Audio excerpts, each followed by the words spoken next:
Good morning, student. Today we are going to discuss about new chapter chemical bonding. आज हम लोग नए chapter के बारे में डिस्कस करेंगे जिसका नाम है केमिकल बॉन्डिंग। सबसे इम्पॉर्टेंट ये टॉपिक है, चैप्टर है केमिकल बॉन्डिंग। केमिस्ट्री के कॉन्सेप्ट को क्लियर करने के लिए ऑर्गेनिक केमिस्ट्री और inorganic chemistry, mostly organic chemistry का कॉन्सेप्ट क्लियर करने के लिए इस चैप्टर को हम लोग ध्यान से समझने की कोशिश करेंगे।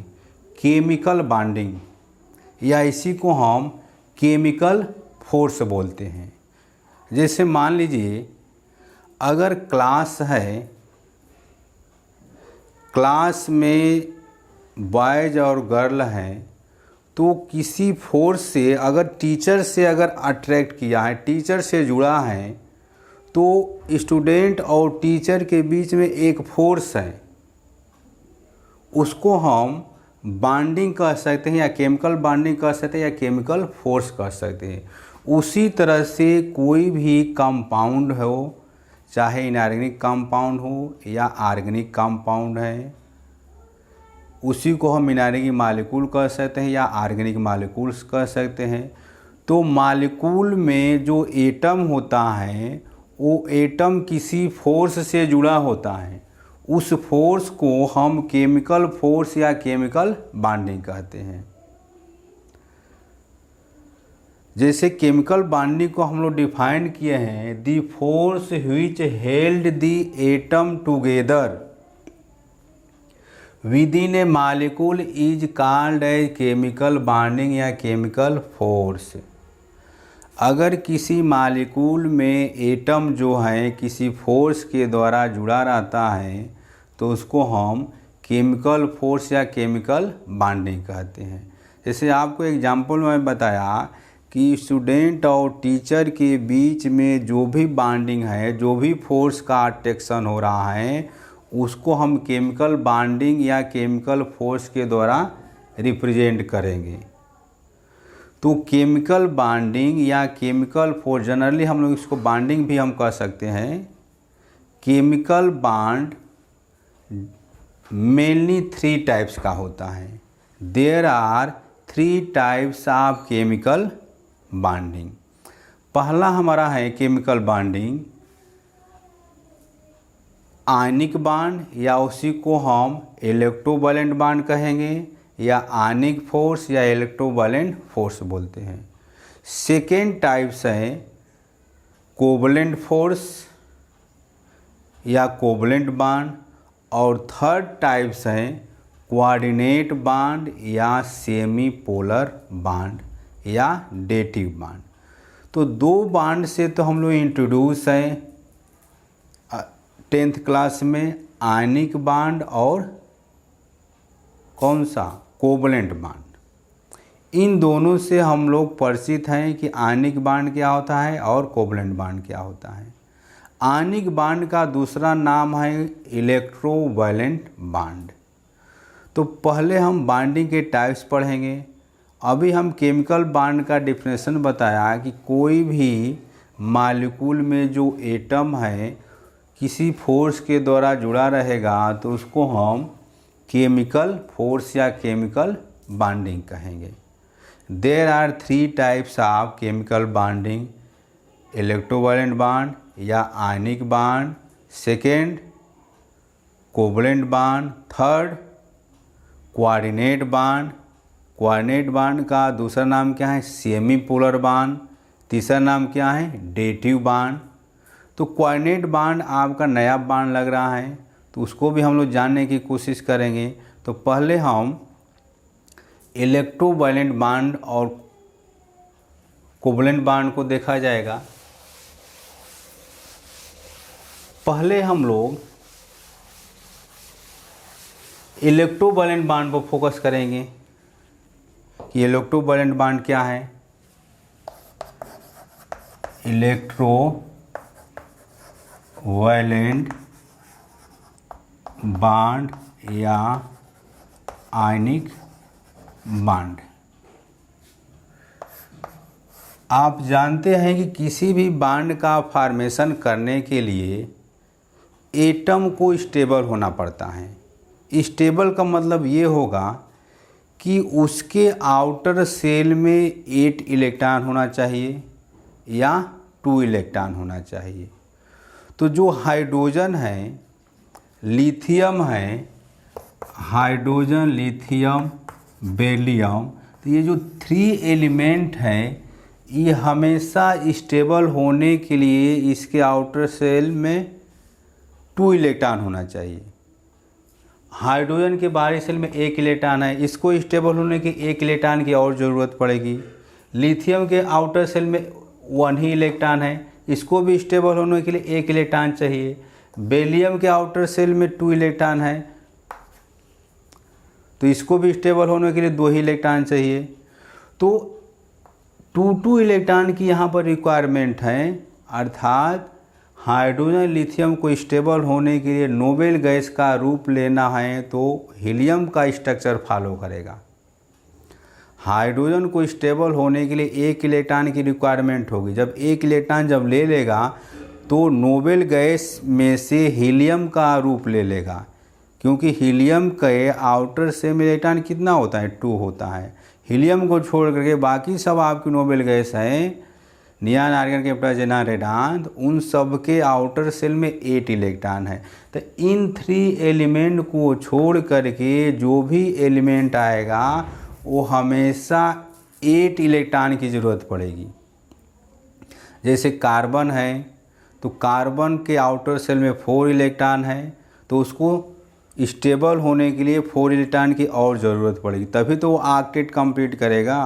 ऑक्टेट वर्ड इसमें बार बार आएगा तो समझिए कि उसके आउटर सेल में 8 इलेक्ट्रॉन, या तो इलेक्ट्रॉन का ट्रांसफ़र करके या तो इलेक्ट्रॉन की शेयरिंग के द्वारा किसी तरह से 8 इलेक्ट्रॉन उसको कंप्लीट करना है। डुप्लेट वर्ड आएगा तो समझिए कि हीलियम का रूप ले रहा है, उसके outer cell means total electron 2 रहेगा।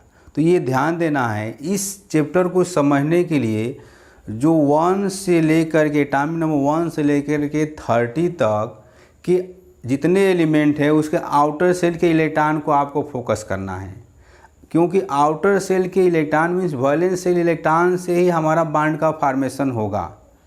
तो इतना आपको याद करना है कि हाइड्रोजन से लेकर के अगर 30 तक नहीं याद करेंगे तो 20 तक एटॉमिक नंबर, हाइड्रोजन से कैल्शियम तक के सभी के आउटर सेल के इलेक्ट्रॉन को आपको याद करना है। अगर आपसे पूछ देंगे नाइट्रोजन के आउटर सेल में इलेक्ट्रॉन कितना होगा तो आपको तुरंत बताना पड़ेगा कि 5 होगा।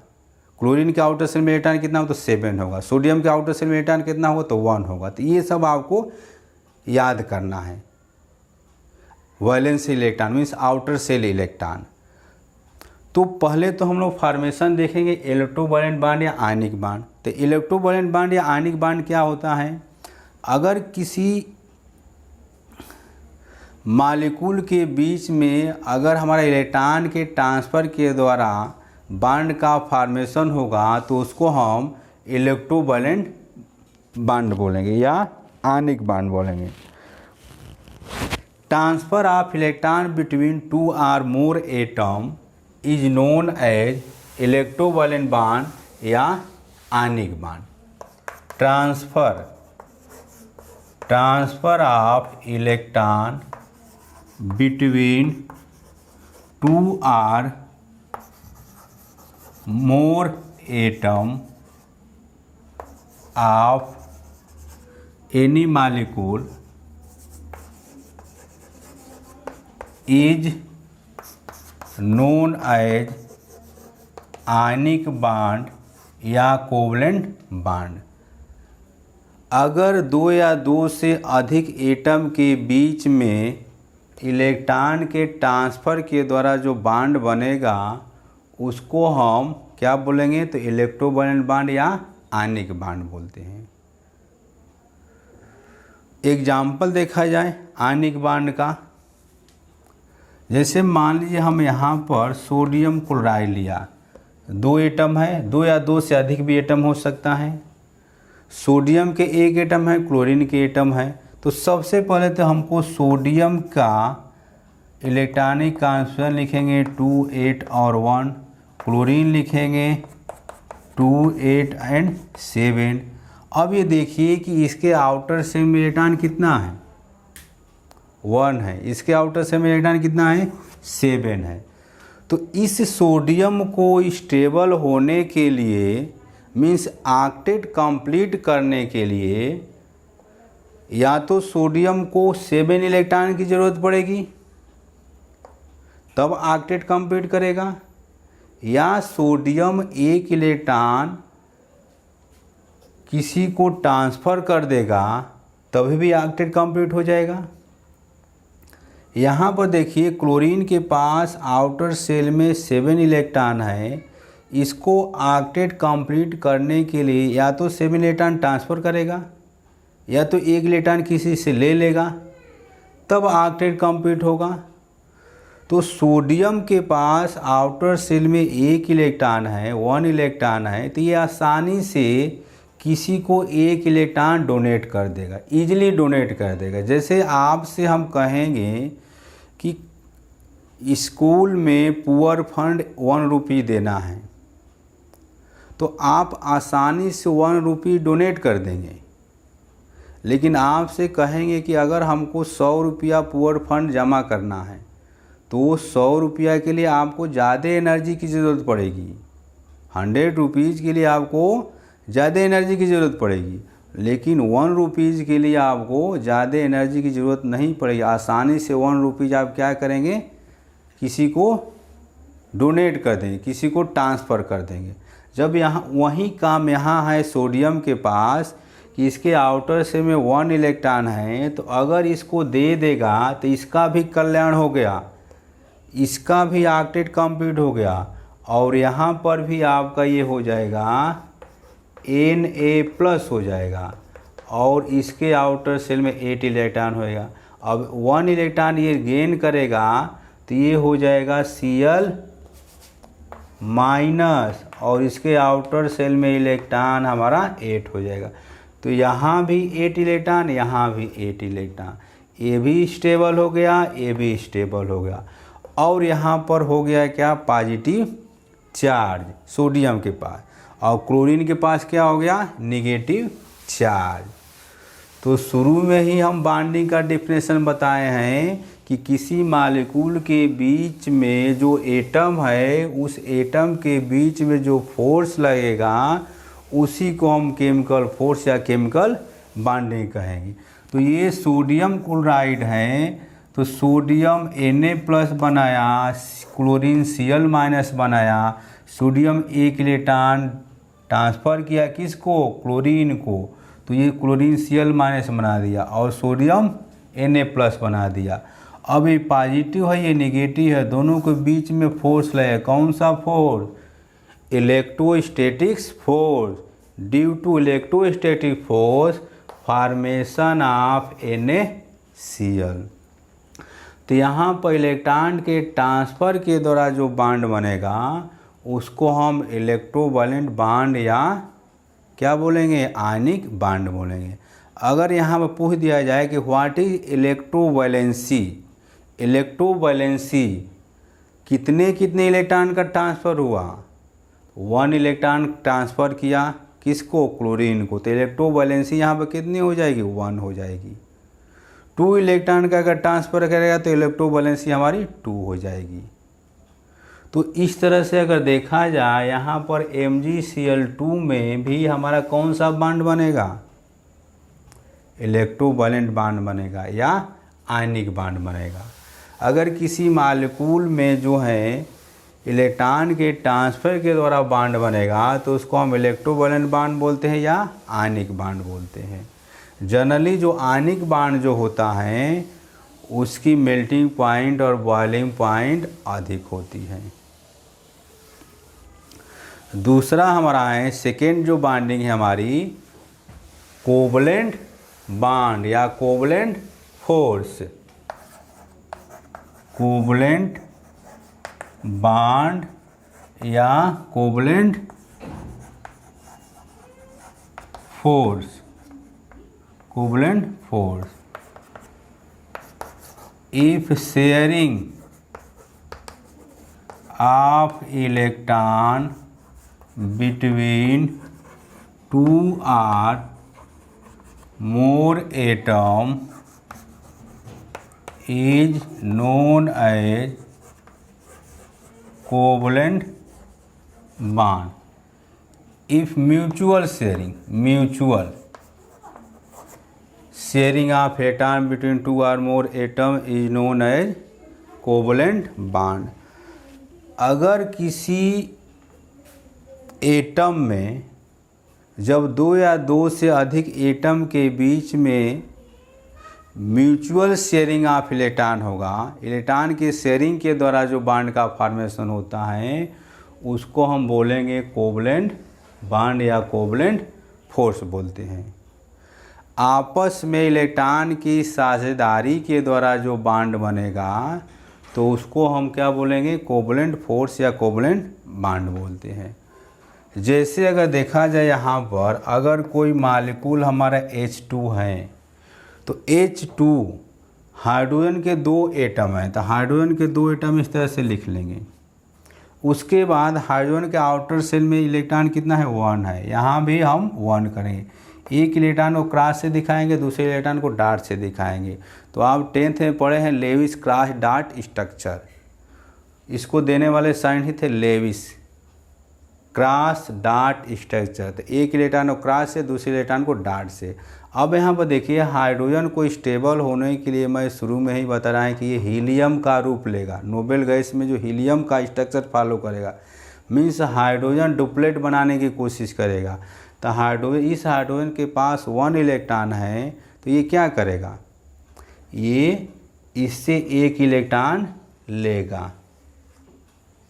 यहाँ भी इस हाइड्रोजन के पास भी 1 ही इलेक्ट्रॉन है, इसको भी स्टेबल होने के लिए 1 ही इलेक्ट्रॉन की ज़रूरत पड़ी है।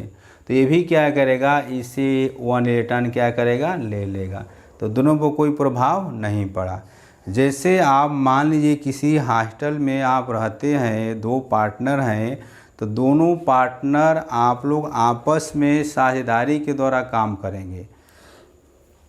फिर जहाँ पर 100 रुपीज़ की सवाल है तो 50-50 आप क्या करेंगे, पार्टनरशिप ही करेंगे। 50-50 मतलब पार्टनरशिप ही करने के बाद जो बॉन्ड बनेगा उसी को हम कोवलेंट बॉन्ड या कोवलेंट फोर्स कहेंगे। वही काम यहाँ भी है। हाइड्रोजन 1 इलेक्ट्रॉन इससे लिया तो डुप्लेट बनाया, ये भी हाइड्रोजन इससे लिया तो डुप्लेट बनाया। अब इन दोनों को इस तरह से मिला देंगे तो इस H2 के बीच में एक बॉन्ड का फॉर्मेशन होगा जिसको हम कोवलेंट बॉन्ड बोलते हैं। और ये कोवलेंट बॉन्ड हमारा 3 टाइप्स का होता है। There are 3 types of covalent bond, single covalent bond, double covalent bond और ट्रिपल कोवलेंट बॉन्ड। अगर हमारा 1 इलेक्ट्रॉन पेयर की शेयरिंग होती है तो उसको हम सिंगल कोवलेंट बॉन्ड कहेंगे। Sharing of 1 pair electron within a molecule is known as single covalent bond. Sharing of 2 pair electron in a molecule is known as double covalent bond. Sharing of 3 pair electron in a molecule is known as triple covalent bond. तो अगर हम एक electron pair की sharing हुआ, single covalent bond. Example यहाँ पर हम लोग देखा H2। उसी तरह से एक और एग्जाम्पल लें सिंगल कोवलेंट बॉन्ड का। 1 इलेक्ट्रॉन पेयर की शेयरिंग होगी, कौन सा bond, single bond. 2 electron pair की शेयरिंग होगी, कौन सा bond, double bond. 3 pair electron की शेयरिंग होगी, कौन सा बॉन्ड बनेगा, ट्रिपल बॉन्ड बनेगा। अगर यहाँ पर हम Cl2 मालिक्यूल ले लिया तो क्लोरीन और क्लोरीन, 2 क्लोरीन एटम हो गया। इस क्लोरीन के आउटर से में इलेक्ट्रॉन कितना, 7, 2, 2, 4, 2, 6 और 7। यहाँ भी देखिए 2, 2, 4, 2, 6 एंड 7। अभी बताइए इसके पास कितना इलेक्ट्रॉन है, 7 है। स्टेबल होने के लिए कितने की ज़रूरत पड़ेगी, ऑक्टेट कंप्लीट करने के लिए इसको कितने की ज़रूरत पड़ेगी, 1 की। तो क्या करेगा, अपने पड़ोस में जाए। कौन सा पड़ोसी है? दूसरा क्लोरीन है। तो इससे 1 इलेक्ट्रॉन लिया, हो गया स्टेबल, 8 इलेक्ट्रॉन हो गया। यहाँ भी वही काम करेंगे, इसके पास भी 7 है, क्या करेगा? इससे 1 इलेक्ट्रॉन शेयर करेगा, पार्टनरशिप ही करेगा, दोनों पर कोई प्रभाव नहीं पड़ा। 1 इलेक्ट्रॉन ने भी दिया, 1 इलेक्ट्रॉन ने भी दिया, आधा आधा 50-50 बांट लिए। अब इसके बीच में यही शेयरिंग है, यही शेयरिंग है ये, इसके बीच में कितने इलेक्ट्रॉन पेयर की शेयरिंग हो रही है? इसको मिलाएंगे 1 पेयर इलेक्ट्रॉन, मतलब 2 इलेक्ट्रॉन। तो इसको हम इस तरह से इंडिकेट करें, ये कौन सा बॉन्ड हो जाएगा? इसको हम कहेंगे सिंगल कोवलेंट बॉन्ड बोलेंगे, सिंगल कोवलेंट बॉन्ड बोलेंगे। अगर किसी मॉलिक्यूल के बीच में 2 पेयर इलेक्ट्रॉन की शेयरिंग होगी तो उसको हम डबल बॉन्ड कहेंगे। जैसे ऑक्सीजन, 2 ऑक्सीजन इस तरह से लिखिए, और ऑक्सीजन के आउटर शेल में कितना इलेक्ट्रॉन? 6 इलेक्ट्रॉन। यहाँ भी हम 6 इलेक्ट्रॉन रिप्रेजेंट करेंगे, इसको हम लेविस क्रास डॉट स्ट्रक्चर बोलते हैं। इसके पास 6 इलेक्ट्रॉन है, कितने इलेक्ट्रॉन की ज़रूरत है ऑक्टेट कंप्लीट करने के लिए? 8 इलेक्ट्रॉन कंप्लीट करने के लिए कितने इलेक्ट्रॉन चाहिए इसको? 6 इलेक्ट्रॉन पहले से हैं, 6 इलेक्ट्रॉन पहले से है, 2 इलेक्ट्रॉन की रिक्वायरमेंट है, तो इससे 2 इलेक्ट्रॉन ले लिया। यहाँ भी देखिए कि 6 इलेक्ट्रॉन है, ऑक्टेट कंप्लीट करने के लिए कितने की ज़रूरत पड़ेगी? 2 इलेक्ट्रॉन का। अब इसके बीच में देखिए, जो हम ये सर्किल घुमा रहे हैं, इसके बीच में कितने इलेक्ट्रॉन दिखाई दे रहे हैं? 4 इलेक्ट्रॉन, मतलब 2 पेयर इलेक्ट्रॉन, 1 पेयर 2 पेयर। इसको मिलाएंगे कौन सा बॉन्ड बनेगा? तो इसको हम कहेंगे डबल कोवलेंट बॉन्ड बोलेंगे, सिंगल डबल दोनों हो गया। अब आइए ट्रिपल बॉन्ड देखा जाए। ट्रिपल बॉन्ड का फॉर्मेशन, ट्रिपल बॉन्ड का फॉर्मेशन होगा, अगर कोई एग्जाम्पल हम यहाँ पर N2 ले लिया तो नाइट्रोजन और नाइट्रोजन लिखा, नाइट्रोजन के आउटर शेल में इलेक्ट्रॉन कितना होगा? 5 होगा, 5 बना दीजिए इस तरह से, इधर भी 5 बनाइए। 5 इलेक्ट्रॉन हैं, ऑक्टेट कंप्लीट करने के लिए कितने की ज़रूरत है? 3 की, तो 3 इलेक्ट्रॉन इससे ले लिया बगल वाले नाइट्रोजन से। उसके बाद यहाँ भी 5 इलेक्ट्रॉन है, ये भी 3 इलेक्ट्रॉन शेयर कर लिया। अब इसके बीच में देखिए, इसके बीच में कितने इलेक्ट्रॉन दिखाई दे रहा है? 6 इलेक्ट्रॉन। कितना पेयर हुआ? 3 पेयर हुआ। इस तरह से मिलाइए तो नाइट्रोजन N2 के बीच में कौन सा बॉन्ड? Triple bond. इसको हम कहेंगे ट्रिपल कोवलेंट बॉन्ड कहेंगे। तो single bond, double bond, triple bond, ये कोवलेंट बॉन्ड के टाइप्स हैं, सिंगल, डबल और कोवलेंट। कोवलेंट बॉन्ड का फॉर्मेशन इलेक्ट्रॉन के शेयरिंग के द्वारा। आयनिक या इलेक्ट्रोवैलेंट बॉन्ड का फॉर्मेशन इलेक्ट्रॉन के ट्रांसफ़र के द्वारा। तो आज हम लोग 2 बॉन्ड देखा, आयनिक और कोवलेंट। अगले वीडियो में हम लोग कोऑर्डिनेट बॉन्ड, जो नया आपको बॉन्ड लगेगा, उसके बारे में हम लोग फोकस करेंगे कि कोऑर्डिनेट बॉन्ड है क्या। Thank you.